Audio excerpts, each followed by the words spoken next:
Business Matters, presented by the Guamanian Magazine.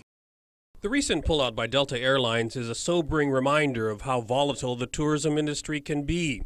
The carrier, which merged with Northwest Airlines back in 2008, has been serving the Japan-Guam route for more than 30 years. But barring any unforeseen development, Delta says it will be making its last flight from Japan's Nagoya Airport on January 8th of next year. Governor Eddie Calvo's reaction? Again, it's obviously disappointing. And every Delta flight I've been, it's been quite packed. But I understand there's been a corporate strategy, and we're going to lose a lot of seats. Delta released a statement saying simply that the demand was no longer strong enough to sustain the route. The North Korean missile crisis hasn't helped. The Guam Visitors Bureau confirms more than 7,500 cancellations and counting, mostly from Japanese tour groups, since Pyongyang's most recent threats. But even before then, Japanese arrivals were in decline. For the past several years, there has been a slight but steady drop. The governor is calling on his industry and business experts to take a closer look at what can be done to reinvigorate the Japan market, boost demand, and bring back the lost seats. And whether it was existing airlines such as United or Japan Airlines, or looking for other opportunities and other options from other airlines. Maybe we can go back and also look at Delta and see if there's ways they can reverse course. But we need to put a full court press on this. The Japan market has been our mainstay for decades, and we cannot just allow and cede this loss of nearly 200,000 seats. So we're going to make a big push on it, and now I'm going to be getting together our economic development team to see what we can do to get those seats back. Along with Gita, he is bringing together GVB, the airport authority, and tourism leaders from the private sector.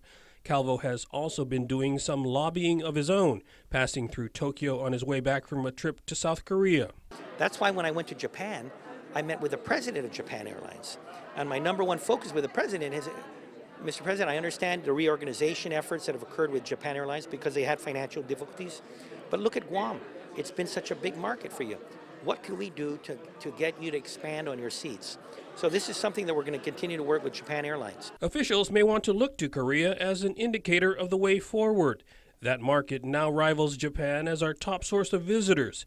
Its growth has been spurred by the advent of budget airlines. Since I've been governor, we've gone from about 70,000 Korean tourists to 600,000. And it's because of airline seats. Of course, a lot of them are LCCs, low-cost carriers. So here we are with Japan, and Japan has been our biggest market, and we don't have one LCC. I've met with folks such as Representative of Peach and Vanilla Air. Those are low-cost carriers from Japan. And we've looked at other options. We were, hopefully, if it wasn't Peach or Vanilla, we had HK Express that was ready to move, even though they're from Hong Kong, but with an LCC carrier from Nagoya to Guam. And they've obviously delayed that. HK Express had planned to begin the Japan-Guam route in October, but pushed it back to early next year, citing the same lack of demand. But despite the Japanese downturn, Guam had been seeing record arrivals. Calvo says they just have to continue. We've been pushing hard. Now, because of the issues of North Korea, some of the issues that are affecting now with the loss of seats, we just got to push even harder. For KUAM's Business Matters, I'm Nestor Licanto.